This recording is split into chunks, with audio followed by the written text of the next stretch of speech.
कर रहे थे हम कहानी और बताया था पहला प्रश्न आपके स्क्रीन पर। देखते हैं आपका जवाब क्या मिलता है इस प्रश्न के लिए। पहला प्रश्न ये रहा, 11011012 इज इक्वल टू व्हाट, किसके बराबर है? तो रिक्त स्थान में क्या संख्या आएगी? तो ये सवाल मैंने आपको पहले भी बताए थे। ये जो प्रश्न है ये किस तरह के, ये भी मैंने आपको समझाया था। तो ये है कन्वर्जन के, यानी binary to decimal, decimal to binary, और binary to octal and any base to any base. ये मैंने आपको पहले भी समझाया था। वही प्रश्न आपके सामने लिखा है, बस आपको बताना है कि कौन सा सवाल होगा। मूछे बेच दी, शिखा सिंह मूछे बेच दी। मूछे बेचने के लिए प्रस्ताव आया, बोला बहुत महंगी जाएंगी, बोला ले जाओ हम दोबारा उगा लेंगे। ठीक है, very good evening to all of you. नए साल में नया नया साल है, नया नया हाल है, तो हम भी तो नए नए होने चाहिए ना। चलिए, तो यहां पर देखते हैं 11011012 इज इक्वल टू 10 है, तो रिक्त स्थानों में संख्या क्या होगी ये आपको बताना है। तो देखते हैं जवाब क्या मिलता है। ओके लेट्स सी। मैं एकदम अच्छा हूं, आप कैसे हैं? मिली त्रिशंक को मिली, स्वागत है। अब देखते हैं हम। तो भाई हमने आपको तरीका क्या बताया था, जब भी आपको ऐसा ही पिछली बार सवाल आया है प्रीवियस ईयर में, अच्छा मुझे कोई बात नहीं है, वो अब दोबारा आ जाएंगे। वो मुझे शिखा वाइट हो गई इसलिए कटानी पड़ी, वो बार बार वाइट बाल निकालने के चक्कर चक्कर वो छीदी हो गई और वहां पर कट लग गया ऐसे, इसलिए फिर वो बेकार लगने लगी। चलो देखते हैं, तो यहां पर सवाल को समझने की कोशिश करते हैं। और कैसे करते हैं सवाल, 110 और मैंने क्या बताया था, ऐसे संख्याओं को लिखना जो भी आधार हो वो उसके ऊपर लिख दो, ऐसे आसान है लिखना। इसके बाद आप क्या करेंगे, ऊपर गिनती डालो, 0 1 2 3 4 5 एंड 6, है ना। तो चलो करते हैं, 1 multiply by 2 to the power 6 plus 1 into 2 to the power 5 plus 0 into 2 to the power 4 plus 1 into 2 to the power 3 plus 1 into 2 to the power 2 plus 0 into 2 to the power 1 plus 1 into 2 to the power 0। ये सवाल है, तो देखते हैं जवाब क्या मिलता है। 1 इंटू 2 दी पावर 6 का मतलब कितना होता है, 2 दूनी 4 दूनी 8 दूनी 16 दूनी 32 दूनी 64, ऐसे करना है, याद करना। 64 प्लस 2 की पावर 5 32 प्लस 0, क्योंकि 0 की गुणा किस में करोगे तो 0 ही देगा। 2 दूनी 4 दूनी 8 प्लस 2 दूनी 4 प्लस 0 प्लस 1, तो इट विल गिव यू 109। समझ में आया होगा। जबकि क्वेश्चन पेपर में आपको जो सवाल था वो ये था 111011, उसको मैंने पहले करा दी थी, इसको मैंने चेंज करके दिया है कि इसको ऐसे करने का प्रयास करेंगे। ओके, कोई प्रॉब्लम, कोई शक, समझ में आ गया होगा प्रश्न आपको, वेरी गुड। आगे बढ़ते हैं, एक और सवाल आपकी स्क्रीन पर रख रहा हूं तेजी के साथ, उसका भी उत्तर मैं चाहूंगा आपसे मिले और धमाकेदार तरीके से उत्तर मिले। Let's see your answer question. एक वर्ग की भुजा 10 सेंटीमीटर है, यदि वर्ग की भुजा दुगनी कर दी जाए तो नया परिमाप कितने गुना हो जाएगा?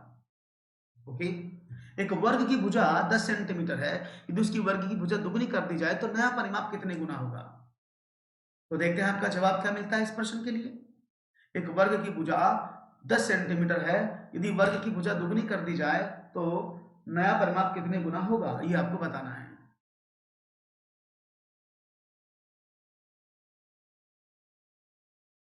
देखते हैं जवाब पिटारे से क्या निकलता है आपके।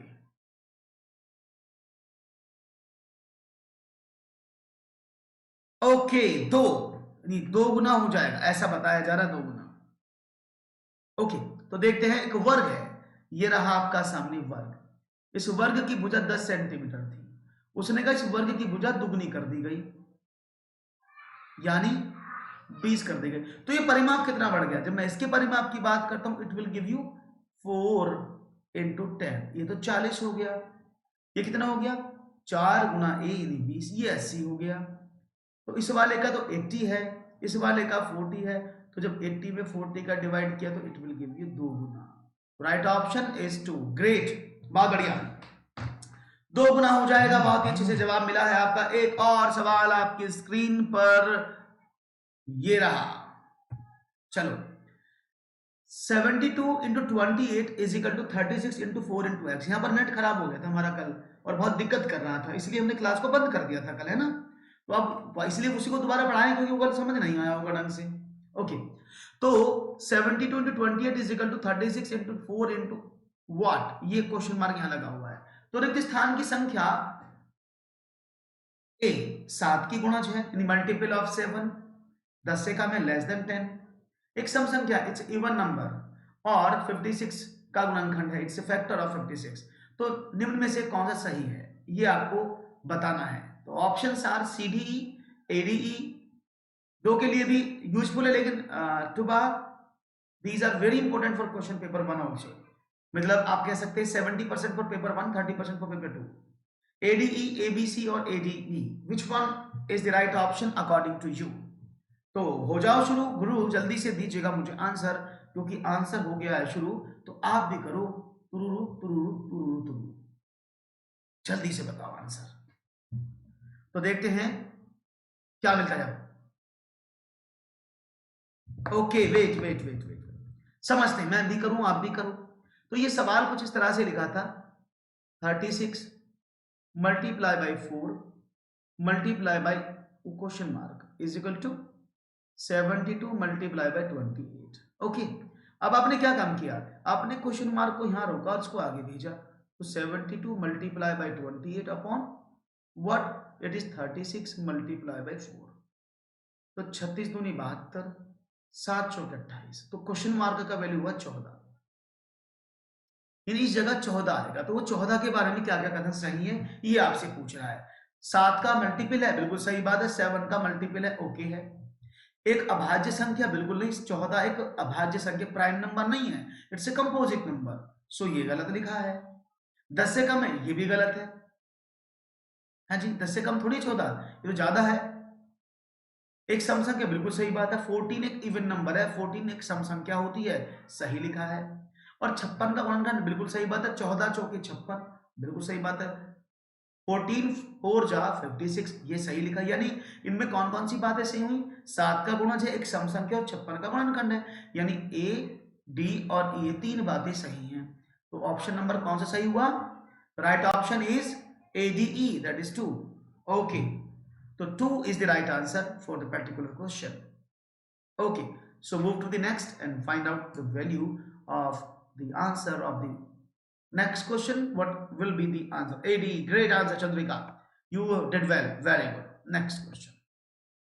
कक्षा 3 में चतुर्थांश यानी 1/4 की संकल्पना समझाने के लिए अध्यापक को कौन से उचित अनुक्रम का अनुसरण करने की आवश्यकता है। यहाँ पर कौन सा है, कक्षा 3 में, ये प्रीवियस ईयर के क्वेश्चन है, ऊपर लिखा 2019 का पेपर है, जुलाई का, तो समझते रहो और आप देखो आपको कितना इसमें से आप कर पा रहे हैं। कक्षा 3 में चतुर्थांश 1/4 की संकल्पना समझाने के लिए अध्यापक को कौन से उचित अनुक्रम का अनुसरण करने की आवश्यकता है। ए, चतुर्थांश के प्रतीकों को श्यामपट्ट पर लिखना। चतुर्थांश को क्वाड्रेंट बोलते हैं, क्वार्टर बोलते हैं। ठोस पदार्थ लेकर उसके चतुर्थांशों में बांटना। चतुर्थांशों को प्रदर्शित करने वाले चित्र दिखाना। तो देखते हैं, यानी आप एक बच्चे को 1/4 की यानी चतुर्थांश की संकल्पना का परिचय देना चाहते हैं, तो आप किस क्रम में उसको परिचय देंगे। ए बी सी में कौन कौन से क्रम को आप सही क्रम से लगाएंगे। क्वेश्चन आपके सामने बहुत ही बेहतरीन प्रश्न था, उत्तर भी बेहतरीन तरीके से मैं कमेंट सेक्शन में चाहूंगा आप लोगों को जल्दी से मिले। तो चतुर्थांशों के प्रतीकों को श्यामपट्ट पर लिखे, ठोस पदार्थ लेकर उसमें चतुर्थांशों को बांटे, या चतुर्थांशों को प्रदर्शित करने वाले चित्र दिखाए। तो देखते हैं आपका जवाब क्या मिलता है। Okay, option number 3 A C B, B A B C, तो यानी ए बी सी आपने जवाब दिया है। ओके,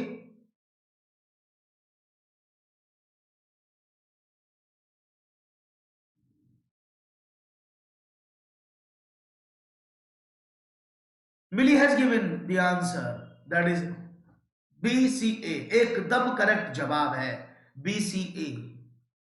हाँ जी, क्यों, सबसे पहले मूर्त चीज यानी ठोस पदार्थ आप लेंगे, दैट इज मूर्त, दैट इज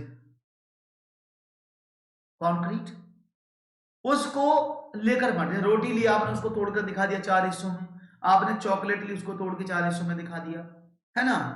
आपने पिज्जा मंगाया, उसका 4 हिस्से करके बता दिया। तो ये क्या है, ये ठोस पदार्थ को लेकर बांट के ये बन गया। उसके बाद उसको चित्र दिखाए जाएंगे, जैसे मैंने रोटी को तोड़ा वैसे ये वाला गोला वाला चित्र था, ऐसे करके 4 हिस्से बोले, हाँ जी। उसके बाद इसको क्या बोलेंगे, टोटल हिस्से 4 हुए, आपको 1 मिला तो 1/4, तब उसका चिन्ह बना करके बच्चे को आप समझाएंगे बोर्ड पर लिखेंगे। तो right option is the BCA, that is a, एकदम करेक्ट जवाब। बहुत ही खूबसूरती से दिया, तरुण ने भी जवाब दिया है तो, और भीबा ने दिया है, अकरम ने कहा है, और चंद्रिका ने BCA, बहुत बढ़िया। 4, चंदन जी 4 नहीं होगा, AC भी नहीं है, AC बी बाद में होगा, सबसे बाद में, अरे मतलब सबसे ठोस पदार्थ तो बाद में, मूल पदार्थ बाद में थोड़ी आएगा, सबसे पहले आएगा। ओके, नेक्स्ट क्वेश्चन आपके स्क्रीन पर ये रहा। कक्षा 3 के छात्र ने 16 को 25 से गुणा इस प्रकार किया, 16 गुणा 25 बराबर 8 गुणा 2 गुणा 5 गुणा 5, 8 गुणा 5 गुणा 2 गुणा 5 बराबर 40 गुणा 10 बराबर 400। इस प्रश्न को हल करने के लिए छात्र ने गुणन के किस नियम का प्रयोग किया है? मेरा नाम तो लो सर, अरे क्यों नहीं मिली?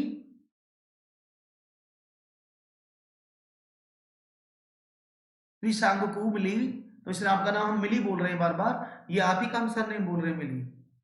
बफरिंग नहीं है, एकदम ओके चल रहा है, कोई प्रॉब्लम नहीं है, एकदम ढिंचक चल रहा है। चलो देखते हैं, तो आपका जवाब कौन सा मिलना चाहिए? 16 गुणा 25 बराबर 8 गुणा 2 गुणा 5 गुणा 5, तो उसने किस नियम का प्रयोग किया है?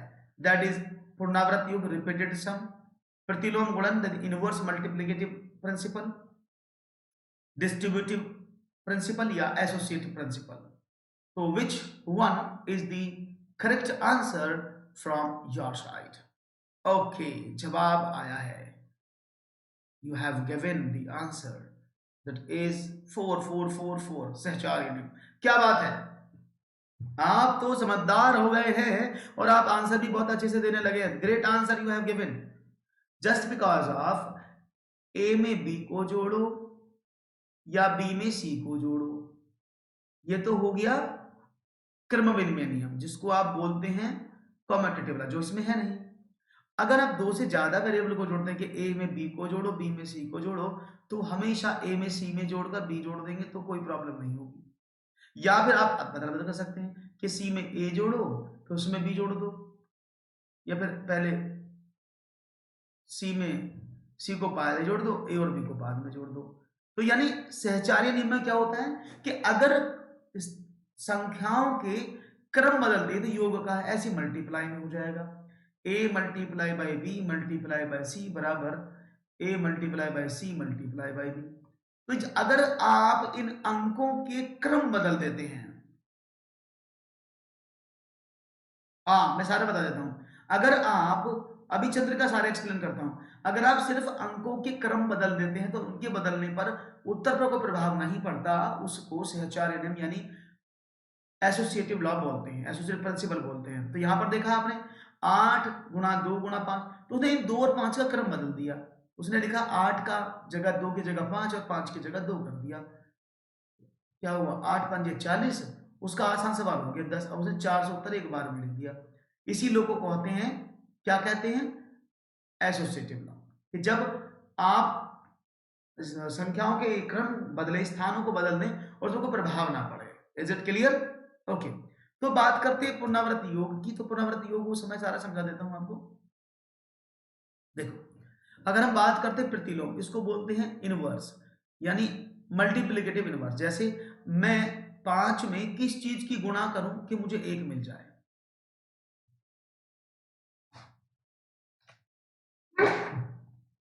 हाँ जी, मैं 5 में किस चीज की गुणा करूं कि मुझे 1 मिल जाए, हाँ जी।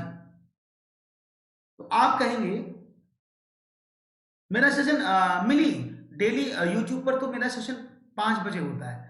एक्चुअली 2 दिन से नेटवर्क इशू, बहुत मौसम खराब है तो नेटवर्क के तार वार उखड़ गए थे हमारे यहाँ, इसीलिए ये सेशन आज थोड़ा लेट शुरू हुआ है, कल से 5 बजे ही होगा अपने समय पर, ठीक है। तो और स्पेशल क्लास मेरी 9 बजे होती है अनअकैडमी की ऐप पर, स्पेशल पर, प्लस में मैं सुबह 7 बजे और शाम को 7:30 बजे पढ़ाता हूँ।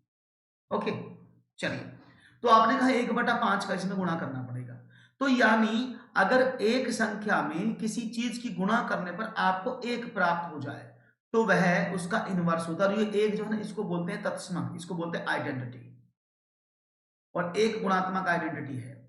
यानी अगर आप 5 में 1/5 की गुणा करेंगे तो आपको कितना प्राप्त होगा, 1, तो उसको गुणात्मक तत्समक बोलते हैं या मल्टीप्लिकेटिव आइडेंटिटी बोलते हैं। तो अगर आप गुणा करने पर आपको एक प्राप्त हो रहा है तो ये दूसरे की इनवर्स है, ऐसे तो कुछ हो नहीं रहा यहाँ पर, है ना। वितरण का मतलब होता है, अभी आपने एसोसिएटिव पढ़ा और एसोसिएटिव लॉ क्या था, आपने देखा कि a प्लस बी प्लस सी बराबर a प्लस बी प्लस सी, या a multiply by b multiply by c बराबर a multiply by b multiply by c। Clear है, ये बात समझ में आ गई। तो यहां पर देखते हैं a into B into C बराबर a into B into C, what will be the answer. Okay let's see, यहां पर समझने की कोशिश करना। अगर मैं बात करता हूं इन दोनों में, देखो प्लस प्लस प्लस प्लस, सब जगह प्लस का निशान है ना, तो ये एसोसिएटिव लॉ में आएगा। इसमें भी गुणा गुणा का निशान है तो ये भी एसोसिएटिव में आएगा। लेकिन अगर आप दोनों सिंबल को एक साथ यूज कर रहे हैं, जैसे आपने लिखा a cross b plus c, तो it will always be equal to a cross b plus a cross c। तो जहां पर दोनों सिंबल यूज है, मल्टीप्लाई भी और गुणा भी, तो वहां पर वितरण नियम होता है, ये अधिकतर कॉमन लेने में होता है। जैसे आप कहते हैं ना कि आपने कहा, मैं आपसे बोलता हूं 29 में 101 की गुणा करो, तो this is a very difficult task to multiply 29 into 1 0 and 1। तो आप क्या कर सकते हैं, आपने क्या काम किया 29 इंटू 100 प्लस 1 कर देते हो ना, ये वाला काम कर देते हो ना, तो यही डिस्ट्रीब्यूटिव लॉ है। क्लियर है, तो ये वितरण नियम को, और योग का मतलब होता है बार बार एक ही संख्या को ऐड करना। होप सो क्लियर हो गया होगा सारा आपको, क्लियर है। मेरे पीछे तो नहीं आ रहा कुछ, मेरे पीछे आ रहा तो मैं हटा देता हूं अपने आपको, एक मिनट रुको, देखो सही से देख लेना, क्योंकि मैं मेरे पीछे सवाल आ रहे हो इसलिए मैं अपने आपको थोड़ा सा गायब कर दे रहा हूँ जिससे कि आपको दिख जाए। ओके, तो अभी आपको दिख रहा होगा, ओके ग्रेट, हाँ अभी आप सही से देख पा रहे होंगे। तो मैं वापस प्रकट हो जाता हूँ आपके सामने, चलिए नेक्स्ट। समावेशित विद्यालय में आप, समावेशित जानते हैं ना आप किसको बोलते हैं, समावेशित, दैट इज इंक्लूसिव एजुकेशन जिसको बोला जाता है। समावेशित विद्यालय में आप अपनी कक्षा के दृष्टिबाधित छात्रों की आवश्यकताओं को कैसे पूरा करेंगे, यानी आपकी क्लास में दृष्टिबाधित जो देख नहीं सकते, देखने में कमजोर है, जिनको आप ब्रेल लिपि से पढ़ाते हैं, मैं आपको हिंट दे रहा हूँ क्वेश्चन को करने का, तो वो कैसे पूरा करेंगे, उन्हें एक विशेष शिक्षक के पास भेजकर, उन्हें अभ्यास के लिए अतिरिक्त समय देकर, उन्हें उच्च उपलब्धि वाले छात्रों के साथ बैठाकर, या शिक्षण अधिगम की वैकल्पिक प्रणालियों और साधनों का प्रयोग करके। तो कैसे करेंगे आप उनको तैयार, चार ऑप्शन है। How will you meet the needs of visually impaired students in the class in an inclusive school by sending them to the special teacher, giving them extra time to practice, sitting them with high achievement students, using alternative system and means of teaching learning। तो सभी ने जवाब दिया है इस बार तो बहुत ही खूबसूरती के साथ, डी ऑप्शन, बहुत ही खूबसूरत जवाब आप लोगों का। आपने कहा डी ऑप्शन होगा तो मैंने भी माना आपका डी ऑप्शन सही होगा, and you have given the great answer, that is D is the right option according to your opinion, D is the correct answer, great, सही कहा आपने। क्योंकि मैंने अभी कोई एग्जांपल दिया ब्रेल लिपि, आपने सुना होगा ब्रेल लिपि, तो बच्चा ब्रेल लिपि में पढ़ता है ना। तो ब्रेल लिपि क्या है, एक वैकल्पिक प्रणाली है, एक ऑप्शनल प्रणाली है, एक अल्टरनेटिव सिस्टम है जिसके थ्रू बच्चा सीधा ना पढ़ करके उस ब्रेल लिपि को ऐसा महसूस करता है और स्पर्श करके, स्पर्श के कारण पढ़ाई पूरा करता है, that is option number 4, great. एक और, संख्यांक और संख्या के विषय में निम्नलिखित में से कौन से कथन सही है। तो न्यूमरल और नंबर के बारे में कौन से स्टेटमेंट सही होंगे ये आपको बताना है। ऑप्शन नंबर 1, संख्यांक एक प्रतीक है जिसे संख्या को प्रदर्शित करने के लिए प्रयोग किया जाता है। एक संख्या को विभिन्न संख्यांकों द्वारा प्रदर्शित किया जा सकता है, इसका मतलब क्या है, ये दूसरा वाला स्टेटमेंट ये कह रहा है कि एक संख्या के बहुत सारे संख्यांक हो सकते हैं, और पहला वाला कहता है कि जिससे प्रतीक किसी संख्या को प्रदर्शित किया जाए उसको संख्यांक बोलते हैं। तो इनमें से आपको बताना है कौन सा स्टेटमेंट सही है और कौन सा गलत है। ए शुद्ध है बी और ए अशुद्ध है, ए और बी दोनों ही अशुद्ध हैं, ए और बी दोनों ही अशुद्ध हैं, ए शुद्ध है और बी अशुद्ध है, it means B is the correct and A is not the correct, A and B both are correct, A and B both are incorrect, A is correct, B is incorrect. तो यहां पर दोनों ही शुद्ध बताए जा रहे हैं, क्या बात है भाई, बहुत ही खूबसूरत जवाब आपने दिया है, क्योंकि दोनों ही एकदम सही जवाब है, क्योंकि दोनों ही एकदम शुद्ध है, दोनों ही सही है। क्यों? संख्यांक क्या है, बहुत बार वो कंफ्यूजन होता है। मैंने कहा 50, तो मैं 50 को भाषा में बोल रहा हूं, that is my oral language. तो अगर मैं बोलूं 50, तो 50 को आप कैसे लिखेंगे? एक बच्चा बोला जी ठीक है 50, है ना। एक बच्चा बोला सर जी 50, एक बोला सर जी हमारे यहाँ तो मास्टर जी ने ऐसे सिखाया था लिखना 50, एक बोला सर जी 50 को तो मैं ऐसे लिखता हूं, एक बोला सर जी 50। तो जितनी भी संख्या को प्रदर्शित करने की ये चीजें लिखी जा रही हैं, दीज आर दी संख्यांक, यही न्यूमरल्स हैं। बात समझ में आ गई? ऐसे नहीं कि 50 संख्या तो यह न्यूमरल नहीं होगा या यह संख्यांक नहीं होगा, 50 भी संख्यांक है। अगर ये लिखा है ना 25 का संख्यांक लिखो, तो 25 का संख्यांक ये 25 भी हो सकता है और 25 का संख्यांक ये भी हो सकता है। जिसको प्रदर्शित करने के लिए पूछा जाए वही संख्या उसका संख्यांक बनती है। तो राइट ऑप्शन ये। और एक देखो 50 को लिखने के मैंने कितने तरीके बताए, 1 2 3 4 5, मैंने 5 तरीके बताए, आप और भी तरीके निकाल सकते हैं। ओके, टुल्लू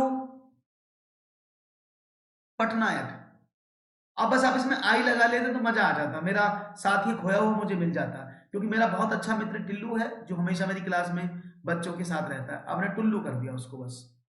कैसे है टुल्लू पटनायक? चलिए, बात समझ में आ गई, क्लियर है? चलिए, तो ये सवाल समझ में आया, वेरी गुड। नेक्स्ट क्वेश्चन, निम्नलिखित में से कौन सा गणितीय प्रक्रम नहीं है? Which of the following is not a mathematical process? A कंठस्थ करना, आकलन करना, पक्षांतरण करना या मानस दर्शन। You need to memorise, to assess, transfer और डेमोन्स्ट्रेशन।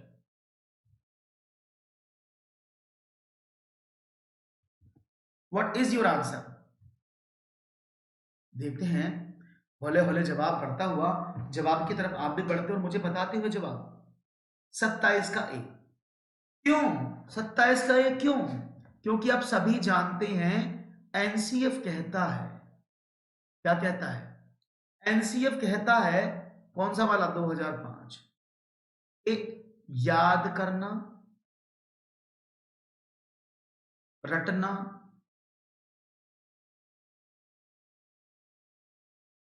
भाई साहब एकदम मना है।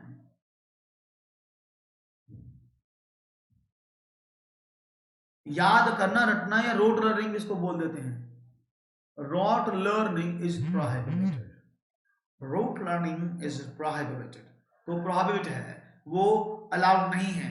बच्चे को कंसेप्ट को समझाना, उसको सिखाना सब कुछ होता है, याद करना रटना एनसीएफ के लिए मना है। आकलन बच्चा असेसमेंट करता है, हर चीज का करता है, वो पक्षांतरण भी करता है, चीजों को इधर उधर भेज करके दाएं से बाएं पक्ष में, बाएं से दाएं पक्ष में भेजता है, एलएचएस और आरएचएस प्रूफ करता है। मानस दर्शन को बोलते हैं अंग्रेजी में विजुअलाइजेशन, इट इज विजुअलाइजेशन, तो बच्चा विजुअलाइजेशन तो पूरा करता है। हाँ, बहुत बड़े चंद्रिका जी, बिल्कुल। तो विजुअलाइजेशन जो है वो बच्चा करता है, ये तो वहां भी लिखा था कि बच्चा जीरो लेवल पर जो है गणित में विजुअलाइजेशन करना शुरू कर देता है, तो ये तो सही जवाब था। ओके, एक और सवाल,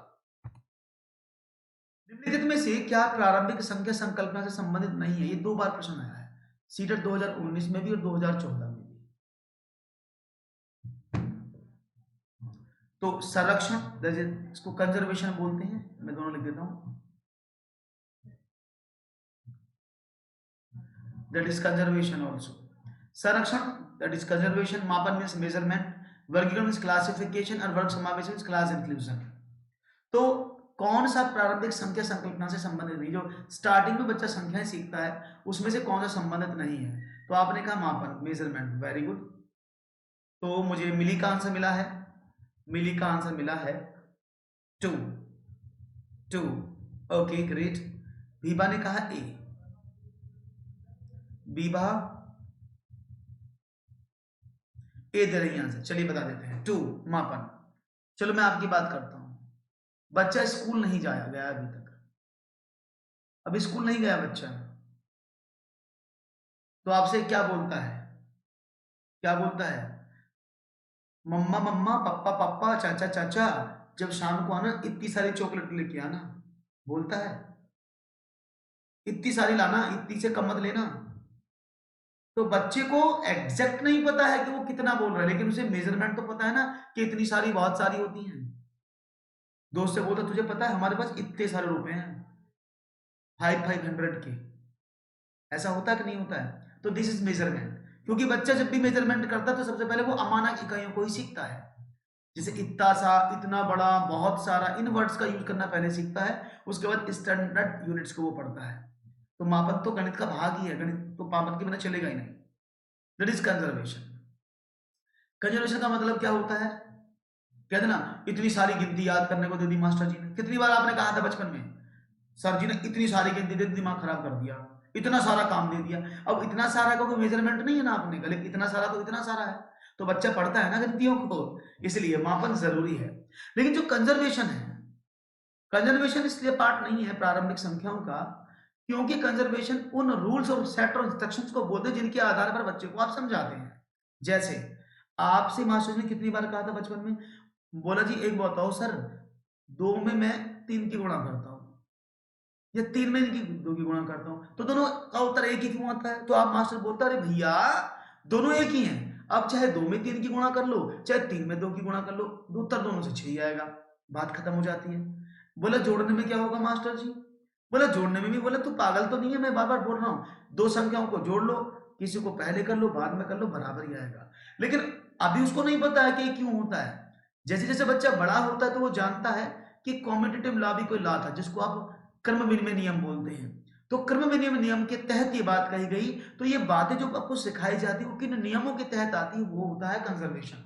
उसके लिए क्या कंजर्व किया गया है, ठीक है ना? तो प्रारंभिक लेवल पर आप कंजर्वेशन नहीं पढ़ाते बच्चे को, आप गिनती सिखाते हैं, सिर्फ इतना बताते 2 में 3 जोड़, 3 में 2 जोड़, 5 ही आएगा। Is it clear? तो that is the form of conservation, संरक्षण। क्लियर हो गया? कोई शक? Okay good. एक और सवाल, योग पर निम्नलिखित शाब्दिक समस्याओं को पढ़िए। एक टोकरी में 15 संतरे हैं और दूसरी टोकरी में 17 संतरे हैं, सब मिलाकर कितने संतरे हैं? दूसरा, 9,950 वाले मोबाइल फोन की कीमत में बजट के बाद 1,375 रुपया लिखा है की वृद्धि हो गई, नई कीमत क्या है? निम्न में से कौन सा कथन सही है? दोनों ही योग की समुचित संरचना को प्रदर्शित करते हैं। बोथ आर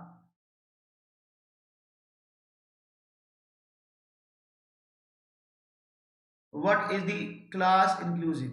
क्लास वर्ग अंतराल, मैं आपका कमेंट ही पढ़ रहा हूं चंद्र का, that is class inclusive, that is वर्ग समावेश, यानी 2, 4, 6, 8 के बेटा सम संख्याएं पढ़ो तो एक एक संख्या छोटी, दैट इज वर्ग समावेश। डिफरेंस कितने कितने का है, दैट इज वर्ग समावेश। ओके, तो दोनों योग की समुच्चय संरचना को प्रदर्शित करते हैं।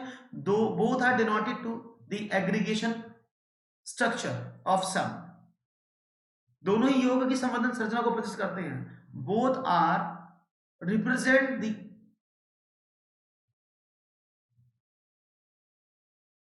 संवर्धन, जानते हैं किसको बोलते हैं?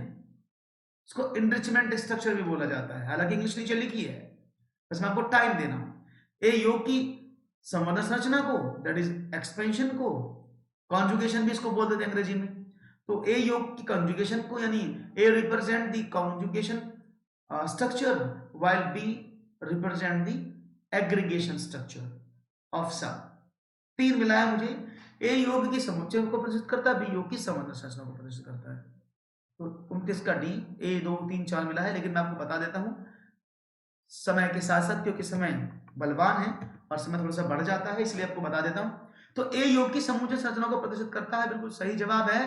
क्योंकि जब एक जैसी चीज एक जैसी चीजों के साथ मिलाई जाती है तो समुच्चयन होता है। जैसे संतरे में संतरे मिलाए तो इट ऑलवेज भी समुच्चयन, एक जैसी प्रॉपर्टी को एक साथ मिलाना सेट कहलाता है, सेट थ्योरी होता है, उसी को समुच्चयन के नाम से भी जाना जाता है। ओके, लेकिन जब मोबाइल की कीमत 9,950 रुपए थी, इंक्रीमेंट लग के वो बढ़ गई, तो उसका एक्सपेंशन हो गया, उसका संवर्धन हो गया, उसमें वृद्धि हो गई उस एक इंडिविजुअल मोबाइल फोन की कीमत में। तो दैट इज संवर्धन, इंक्रीमेंट करना। तो राइट ऑप्शन 4 था, बाकी सब गलत थे।